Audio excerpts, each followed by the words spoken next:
Saya mau cerita sebentar tentang khol.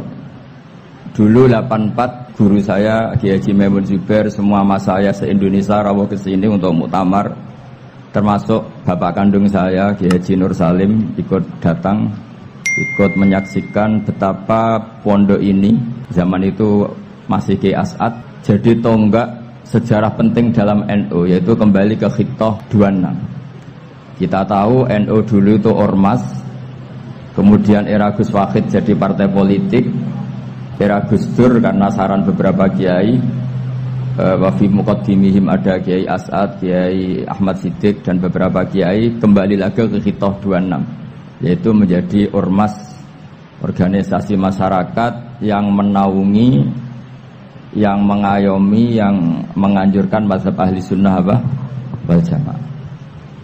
Tadi Gus Azaim cerita betapa pentingnya para pendiri, para muassis yang diibaratkan sebagaimana pohon. Saya masih ingat Dawe Mbah Mun.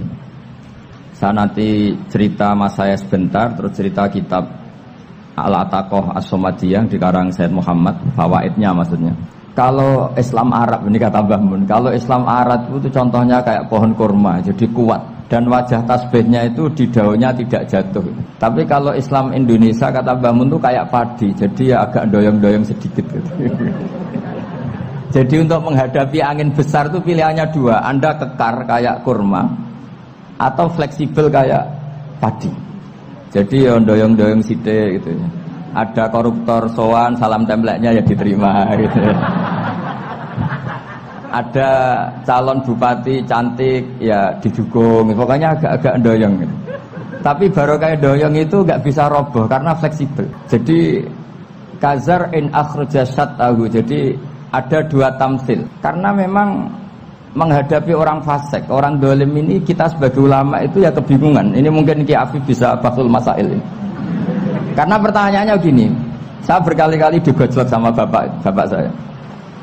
Berteman orang fasik hukumnya gimana? Pasti dijawab haram. Tapi kalau pertanyaannya dibalik, membina orang fasik hukumnya gimana? Baik, dan bisa membina kalau berteman. Makanya Gus Azaim pernah bikin seni deh, muktamar seni. Anggap saja mazhabnya seperti itu gitu.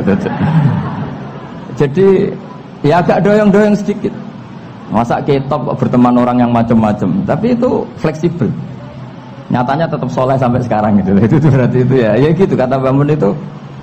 Jadi untuk menahan angin yang besar pilihannya hanya dua. Anda kokoh kayak pohon kurma atau fleksibel kayak padi. Nah, Islam Indonesia kata Mbah Mun itu pari wae katanya, padi. Jadi ungkapan-ungkapan para masayikh ini penting karena khazanah yang saya baca. Saya berkali-kali cerita ini dalam kitab Khilyatul Auliya. Itu Abu Nu'aim Al-Asfihani cerita tentang riwayat Sufyan bin Uyainah. Ini gurunya Imam Syafi'i. Itu setiap kali Nabi Isa dan Yahya, ini dua nabi yang sekurun, sama-sama masih muda.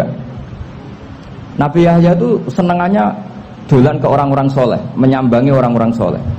Tentu itu bagus. Tapi kalau Nabi Isa ini suka menyambangi orang-orang yang fasik, orang-orang yang nggak jelas. Ketika dua beliau ini ketemu, tentu yang perlu jawaban Nabi Isa karena kontroversi, berteman sama orang-orang yang nggak jelas. Kata beliau, innama ana tabibun udawil mardo. Seorang kiai, seorang nabi, orang yang baik itu ibarat dokter. Di mana-mana dokter itu ngobati orang yang apa? Sakit. Kalau Anda dokter dan peneliti satu penyakit, pasti cari daerah yang banyak pandeminya. Masa neliti pandemi di orang-orang yang apa? Sehat. Jadi ini juga perlu dibahsul masail karena tadi dibolak-balik itu. Berteman orang fasik hukumnya haram karena wa in kana dasarrin fajannibhu sur'atan. Tapi kalau bina orang fasik hukumnya baik, bisa bina kalau berteman.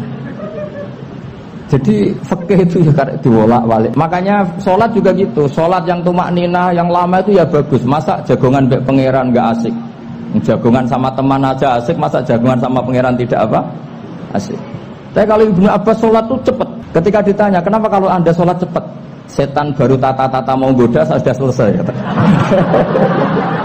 Karena setan itu ya jaga jaim tuh, jaga image. Jadi kalau mau goda orang itu ya surinan dulu, macak-macak dulu. Ternyata mau ke situ sholatnya sudah selesai. Lah kebetulan mazhab saya itu yang kedua itu gitu.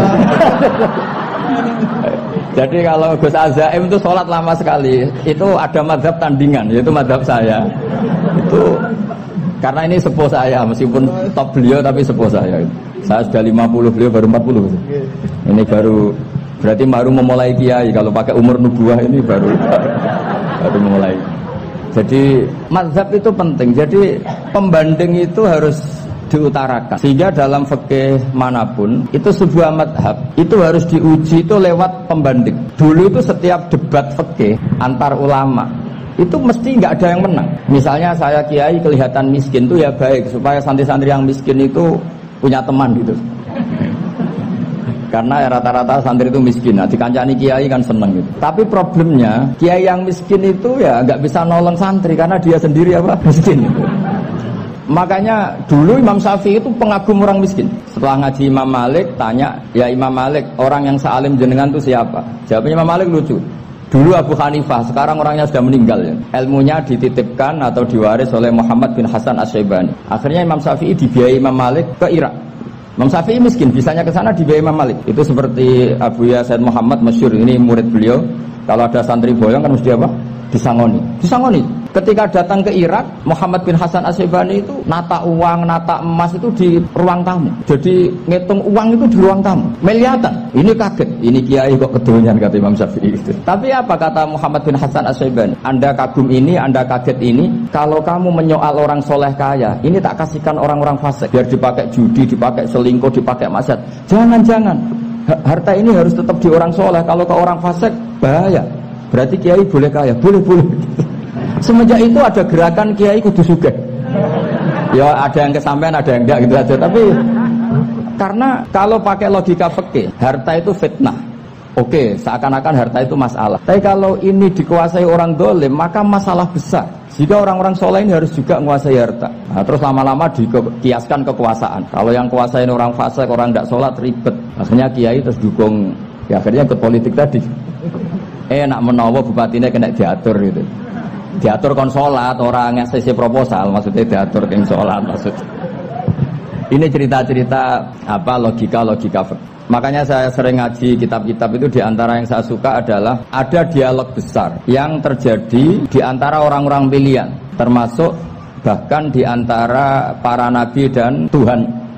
Jadi unik, Allah sendiri kadang mengajari kecerdasan para nabi itu ya lewat dialog. Masyhur itu, Nabi Ibrahim itu punya ruang khusus untuk sholat dan tidak boleh siapapun masuk situ. Tahu-tahu ada yang sudah di situ. Beliau membuka, kaget.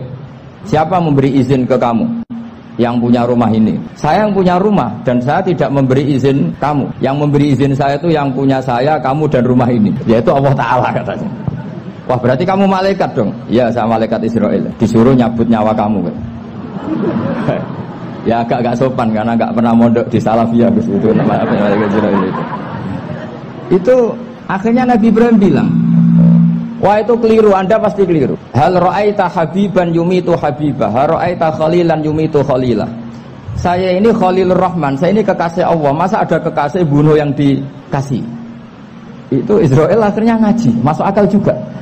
Ternyata perintah ini mungkin hoax ya. Pokoknya dia terus mikir akhirnya. Iya ya, masa ini kekasih Allah kemudian oleh Allah dibunuh, dimatikan. Terbanglah Israel, matur lagi, ya Allah, kata Ibrahim, hal ra'aita khalilan yumitu khalilah.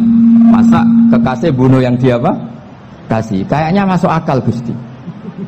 Mulai ngaji lah kira-kira gitu malaikat. Akhirnya oleh Allah dijawab, ya sudah begini, kamu datang ke Ibrahim bilang, hal ra'aita habiban yakrahu ayyalqa habibah. Masa kekasih tidak siap ketemu yang dikasih.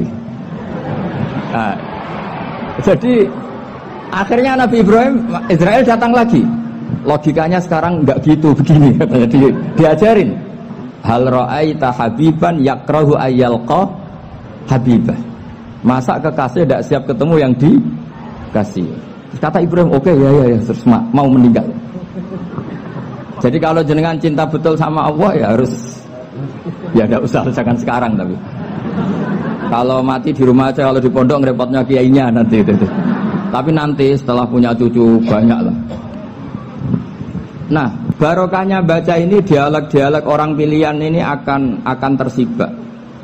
Karena tidak dalam semua kebaikan itu nggak ada logikanya, rata-rata ada logikanya. Misalnya begini, kalau Anda orang soleh, kemudian anak Anda pamit mau sekolah di Jerman, pilihan Anda mengizinkan apa enggak? Karena potensi jadi fasik ya tinggi karena di tempat-tempat maksiat. Potensi berdakwah dari daerah yang untuk daerah yang tidak ada dai-nya menjadi ada. Itu mesti ulama itu berdebat. Misalnya punya anak pamit mau kembali atau keluarga. Yang satu cara berpikir optimis. Awal ada dai di beberapa negara Eropa itu ya barokahnya imigran, pekerja, mahasiswa. Dan semua itu bumi Allah, harus ada tasbih, harus ada tahmid. Dan itu harus dimulai dari kemauan atau mengizinkan anak asuh kita ke sana. Tapi di sisi yang lain potensi jadi fasik itu tinggi sekali. Mana iman pas-pasan. Nah hal-hal seperti ini itu pasti jadi perdebatan. Dan kita harus menjawab. Dan tadi kayaknya di semua Basul Masail Pondok Salafiyah jawabnya pede semua, nggak ada ragu, nggak ada khilaf. Baguslah kalau pede. Meskipun nanti mungkin ada ulama lain yang cara berpikir apa? Berbeda. Sehingga ini saya cerita ya. Sehingga di kitab-kitab fikih, misalnya saya kok hidup di Bali sudah punya komunitas ngaji, itu kok saya pindah ke Sukorejo sini, banyak ulama yang mengatakan haram. Karena membiarkan bumi Allah yang sudah pernah ada orang yang sujud kemudian ditinggalkan kosong dan kemudian dikuasai orang yang tidak sujud. Jadi dianggap itu pembiaran. Jadi banyak di kitab Qalyubi, sarahnya Mahali, jika ada seorang muslim yang hidup di negara orang kafir, dia nyaman, tidak dapat teror, itu nggak boleh lagi pindah ke negara Islam yang sehat. Karena takutnya li Allah yastau liyal kafir tilkal buka, supaya bumi itu tidak dikuasai orang kafir. Jadi ini hal-hal yang para fuqaha itu harus berdebat. Karena ini masalah-masalah furu'iyah. Sehingga mulai dulu ya banyak ulama yang nyun sewu berpolitik, mulai Wali Songo sampai sekarang alhamdulillah yang minat banyak. Mungkin bedanya ikhlas sama tidaknya.